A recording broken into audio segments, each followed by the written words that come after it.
방축골. 안녕하세요. 사도 요한이 아이들에게 성경 공부 가르쳐 주는 장면 읽어 드릴게요. 서당을 짓고 민 회장님과 공동체 어른들은 공지를 하여 정식으로 아이들을 가르치기 시작하면서 요한의 삶도 자리를 잡기 시작하였다. 삼촌, 지는 언제 글을 읽을 수 있나요? 엄니가 글방에서 훈장님 말씀 잘 듣고 꼭 국문을 익혀서 오라고 했구먼요.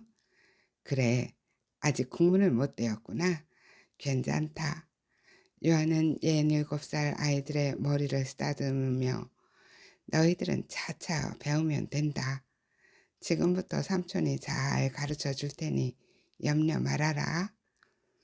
요한은 아이들을 돌아보며 큰 아이들을 쳐다보니 우리는 파비안을 훈장님한테 배워서 한문이랑 국문 빼기 더하기는 조금 해요 하고 큰 아이 하나가 답한다.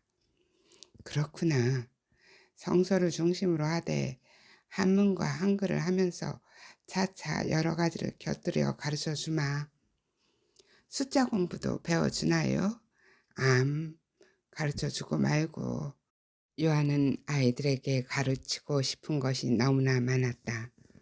신앙뿐만 아니라 페낭에서 배웠던 세계의 역사와 철학 등 많은 걸 가르치고 싶으나 시간과 장소가 여의치 않아 만만치가 않게 느껴진다. 조선에는 한글은 물론이고 한문도 빼놓을 수 없는 과목이다. 요한은 여러 과목을 나누어서 시작하기로 마음을 먹었다. 오늘부터 구약성서 말씀과 신약성서 말씀을 함께 배우고 한글과 숫자 공부도 할 것이다. 너희들은 단단히 준비하고 따라와야 한다. 자들은 안즉 어려서 한글도 못하는디 어떻게 해요? 아직 어린 아이들은 형님들이랑 누이들이 하는 거 듣기만 하여라. 염려 마라. 알아듣는 만큼만 배우면 되는 거다. 그리고 형님들이 한문을 공부할 때 너희들은 한글을 가르쳐 주마. 너희들의 짐은 공세가 하도 대단하여 공부를 얼마나 할 수 있을지는 모르겠으나 너희들은 모두 명석한 아이들이니 어렵지는 않을 것이다. 오전 나절에는 신, 구약, 성서를 공부하고 오후에는 수와 국문과 한자 공부를 하기로 하겠다. 그렇게나 많이요? 조선은 성경책이 많지 않아 말씀을 접할 기회가 쉽지 않으니 잘 따라와야 한다. 요한은 희아와 아직 성경을 모르는 아이들을 위해서 처음부터 차근차근 가르쳐줄 생각으로 시작하였다.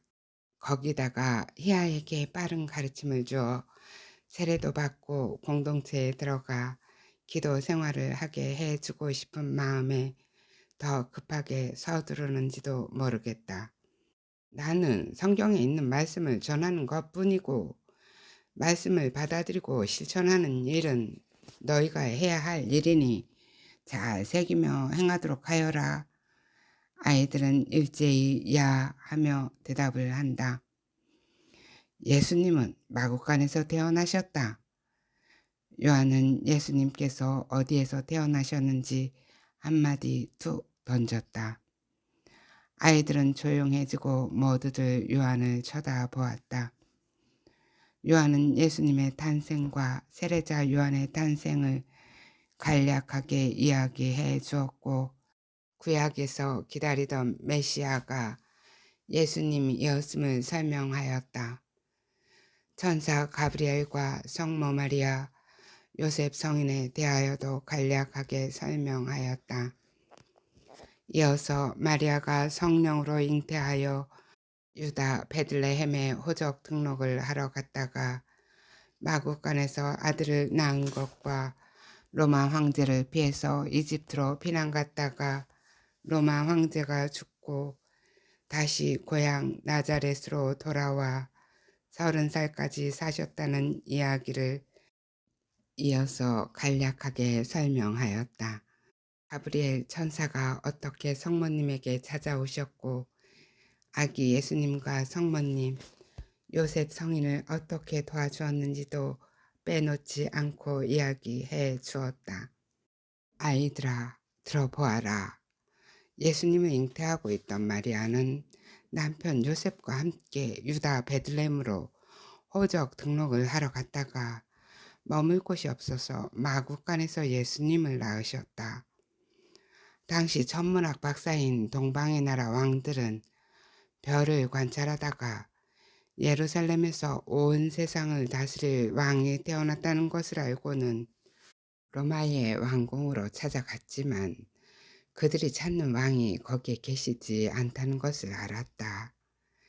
결국 그들은 사람이 살 수 없는 매우 가난한 장소인 마구간에서 온 인류의 왕인 예수님을 찾고는 그곳에서 예수님께 경배를 하고 돌아갔단다.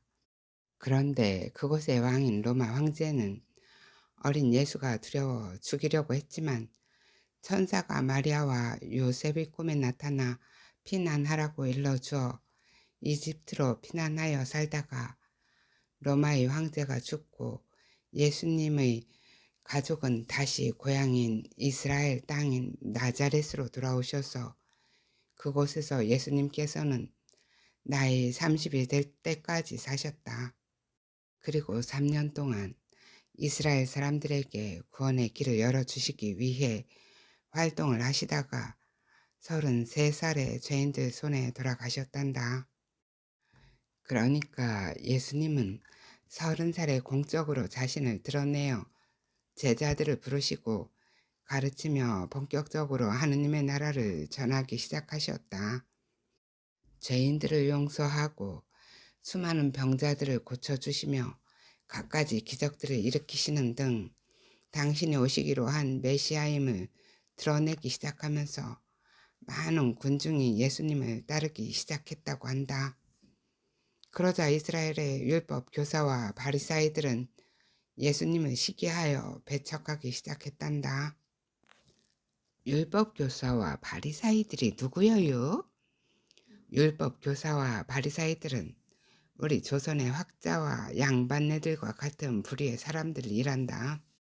예수님께서 일으키신 수많은 기적들과 구원의 말씀들을 듣고서도 그들은 예수님을 메시아로 인정을 하지 못하고 결국 죄인이라는 누명을 씌워 십자가 위에서 돌아가시게 했단다. 그 나라나 우리나라나 똑같네요. 그래, 예수님은 왕으로 오셨지만 우리 조선의 교우들처럼 가난한 삶을 사시다가 비참하게 죽임을 당하는 인생을 사셔야 했던 것이지. 그건 천주님이 잘못하신 거네요. 응? 그래, 허허허 녀석. 어째서 그렇지?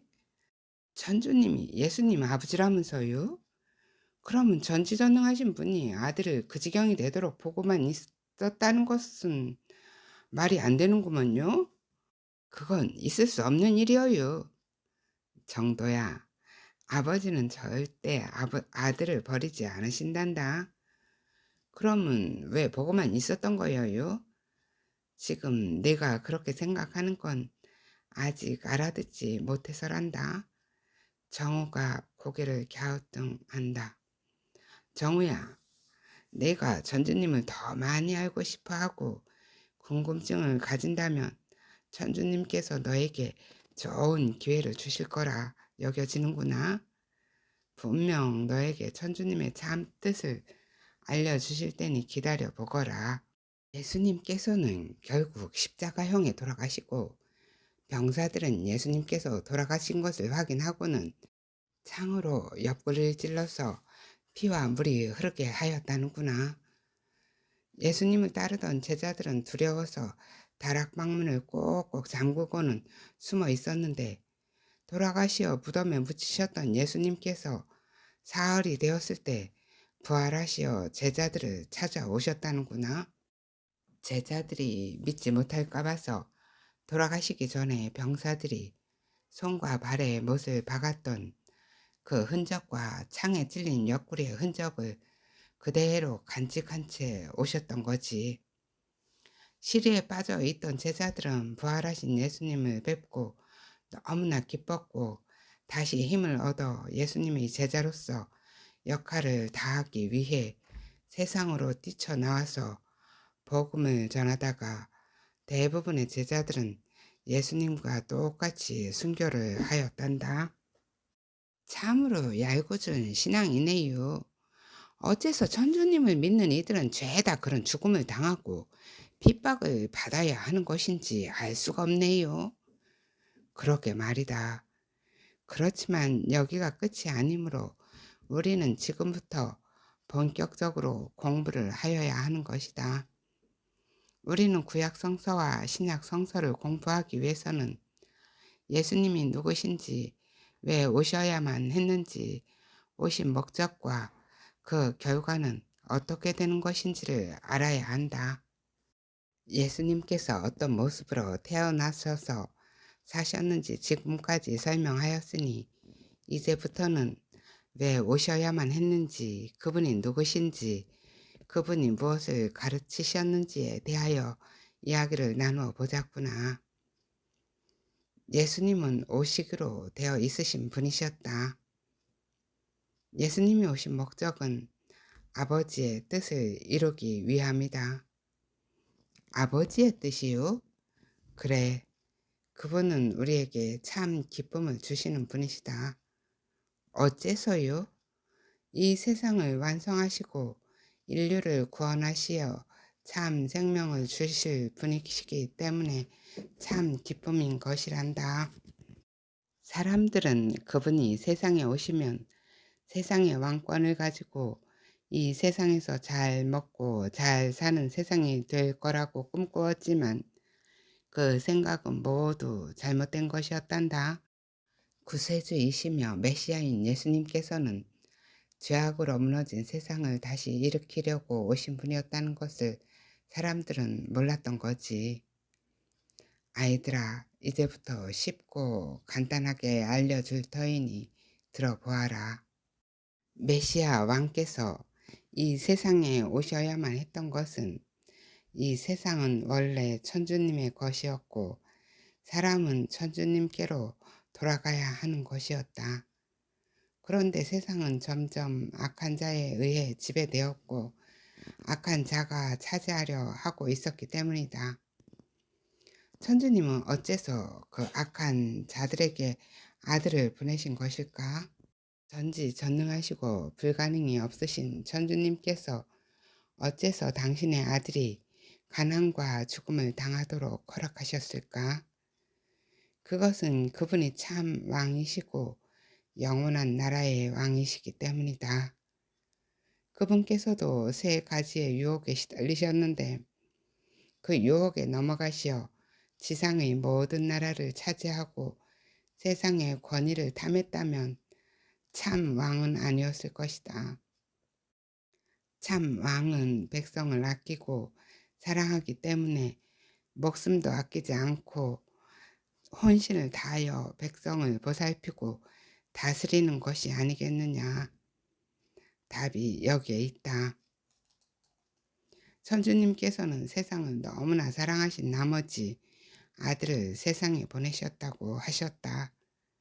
그 말씀은 아들을 통하여 세상을 구원하기 위함인데 세상을 위해 온전히 희생할 사람은 천주님의 아들 예수 그리스도밖에 없으셨던 것이다. 예수님은 천주님의 말씀에 온전히 순명하셨다. 얘들아, 세상에 완전한 사람을 본 적이 있느냐? 죄 없는 사람이 이 세상에 몇이나 되겠느냐? 즉, 천주님의 자비하심이 없이 구원받을 자가 얼마나 되겠느냐? 때가 되어 왕이 오셨을 때 몇이나 구원받을 수 있겠느냐? 그러니 우리 인간의 구원을 위하여 메시아는 이 세상의 제물이 되어야 했던 것이다. 그 길만이 세상을 살리고 사람들을 죄에서 해방시킬 수 있기 때문인 것이다. 아직 어린 아이들은 어렵다는 듯이 못 알아듣겠어요 하고 말한다. 차츰 공부를 하다 보면 알아듣게 될 것이다. 창조 때부터 마련되어 있는 나라가 있었는데 그 나라에 백성은 없고 왕만 있다면 어떨 것 같으냐? 자, 지금부터 구약 성서의 창조 이야기도 함께 이야기해 주마. 구약과 신약은 서로 다른 이야기인 것 같지만 아니다. 예수님은 구약에서 천주님이 창조하신 천지를 완성하시기 위해 오신 것이란다.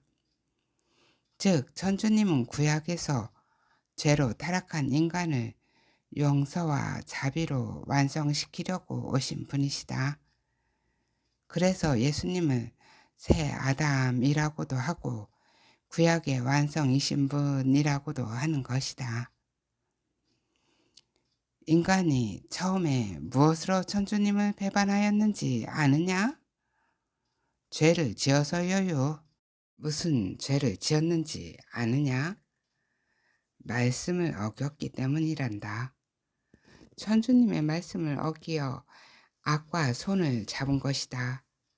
죄로 상처를 입은 사람들은 치료가 필요했고 악을 이기고 천주님이 지으신 처음의 상태로 돌아가야 하는데 누가 그것을 할 수 있었을까? 사람의 첫 조상인 아담을 대신할 분이어야 하는 것이었단다. 그래서 말씀이 사람이 되어 이 세상에 오시게 된 거고 죄와 맞서 싸워 이기기 위해 죄인들의 손에 죄인처럼 돌아가신 것이란다. 세상은 치료가 필요하였던 거지. 천주님께서는 세상을 너무나 사랑하신 나머지 아들을 세상에 보내셨는데 사람들은 그것을 깨닫지 못하고 아들 예수님을 십자가에 못 박아서 돌아가시게 하였단다. 천주님께서 모르셨을까? 천주님께서는 인간 세상을 아시면서도 아들을 보내셨던 거지. 알면서 왜 그러셨대요? 그냥 완성하시면 될 것이지. 어째서 매를 맞고 처형을 받아서 세상을 구원하신대요? 참으로 야속한 일이구먼요. 능력 있는 분들이 왜 그러셨을까? 그러게 말여요. 구원의 길은 악을 이기고 처음의 상태로 돌아가야 하는 것인데 인간의 힘으로는 도저히 가능하지가 않으니 주님께서 이 세상에 오시게 되었고 죄와 맞서서 싸워 이기기 위해 죄 없으신 분이 죄 사함의 제물이 되어야 했다는구나. 그러면 예수님은 제물이 되어 돌아가시기 위해서 오신 거예요?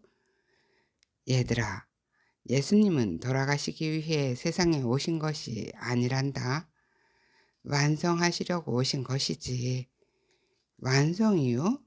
그래, 완성하시기 위해서 오신 것이라는 것을 잊어서는 안 된다. 완성은 천상에 있는 것이 아니겠느냐. 그래서 예수님은 죽으셨지만 부활하셨으니 승리를 하신 것이다. 사람이 부활을 해요? 죽은 사람이 어떻게 다시 살아난대요? 그래, 예수님은 부활하시어 제자들과 함께 먹고 마시며 지내시다가 제자들이 보는 앞에서 승천하셨다는구나. 승천이라면 하늘로 올라가셨다는 것이지요. 그래, 이제 너희들은 예수님이 오신 목적에 대하여 공부하였고 구약에서 어떤 문제로 천주님과 멀어졌는지를 짧게나마 들었다. 이건 중요한 문제이기 때문에 어렵지만 처음부터 너희들에게 가르치는 것이다. 구약 성서에 나오는 많은 말씀들은 예수님이 오시기로 되어 있는 메시아임을 두고 하는 말씀이고 천주님께로 다시 돌아가기 위해서 예언자들도 천주님의 말씀을 순종하며 전하였던 것이다. 말씀을 듣고 배워 알고 있다는 것은 그 말씀을 실천하고 되새기며 살아가기 위함이다. 말씀으로 살아가는 것이 참된 삶이니 너희들은 항시 말씀 안에서 살아야 하느니라. 삼촌, 너무 어려워서 알아듣지를 못하겠어요. 재미난 성경 이야기를 듣고 싶었는데 골치가 아파요. 지금은 재미가 없어도 나중에는 기억에 남아서 좋을 거다. 어린 아이들은 아직 이해가 어려워 알아듣기를 어려워했으나 머리가 조금 큰 녀석들은 그래도 조금은 알아듣는 것 같아 마음이 놓인다. 삼촌, 우리한테도 한글로 번역된 성경책을 필사해서 나누어 주시면 좋겠어요. 시간이 그만큼 넉넉지 못하여 필사는 어려우니 알고 있는 말씀만 가지고라도 잘 되새기며 열심한 모습을 보이면 천주님께서 너희가 원하는 것을 주실 게다. 아이들이 고개를 끄덕였다. 성경 말씀은 생명으로 가는 길로서 삶의 방법을 알려주고 천지의 창조와 자연의 질서가 어디에서 시작되었는지, 인간이 지상의 삶을 살아서 어디로 가야 하는지 등 지상 세계와 천상의 세계에 대한 모든 말씀이 성경에 있으니 말씀을 소홀히 하는 일이 없어야 할 것이야. 요한은 아이들이 지루해하는 것이 역력해 보였으나 끝까지 예수 그리스도께서 순환을 당하시어 돌아가시고 다시 부활하시어 지상에서 사시다가 승천하시는 부분까지 인내로 알려주었다. 요한은 성서를 전반적으로 알려주고 나서 주님의 주옥 같은 말씀들도 알려주어야 하기 때문이다. 아이들아, 예수 그리스도께서는 부활하셨다가 승천하시고 그분의 제자들은 모든 것을 버리고 세상 끝까지 천주님의 나라를 전하기 시작하였다. 그 시작은 시대를 뛰어넘어 오늘날까지 전파되어 조선 나라까지 오게 된 것인데 이것은 성령의 역사라 할 수 있다. 그리하여 예수님은 천주님의 아들로서 이 세상의 구원의 문을 열어주셨으며 지금도 그분의 일은 계속 되어지고 있는 것이다. 자, 여기까지 하고 좀 쉬었다가 하자. 나가서 잠시 쉬었다가 들어오도록 하여라. 이어서 성체 성사와 세례 성사에 대하여 공부를 할 것이고 오후에는 글 공부와 수에 대하여 공부할 것이다. 감사합니다. 오늘은 여기까지예요. 사랑합니다. 축복합니다.